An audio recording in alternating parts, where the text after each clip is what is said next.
جیسا کہ اللہ تعالیٰ نے اپنی کتاب، اپنی محکم کتاب میں ارشاد فرمایا ہے،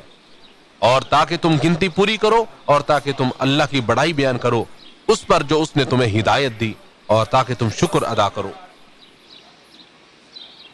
چنانچہ جو شخص ان پرسعادت گھڑیوں اور مبارک راتوں کو پالے تو اسے چاہیے بکثرت اللہ تعالیٰ کا شکر ادا کرے کہ اس نے اسے اسلام کی ہدایت جیسی نعمت عطا فرمائی اور بحسن و خوبی عبادات مکمل کرنے کی توفیق عطا فرمائی۔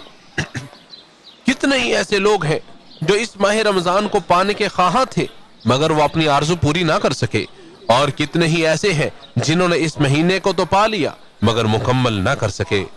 یہ وہ امنگیں اور تمنائیں ہیں کہ جن کے آگے موت کے مقررہ اوقات حائل ہو جاتے ہیں۔ تمہارے اوپر اللہ تعالیٰ کا احسان ہے کہ تم اس کے آخری لمحات تک پہنچ چکے ہو اور اللہ تعالیٰ کی رحمتوں برکتوں سے سیراب ہو رہے ہو، لہذا عبادات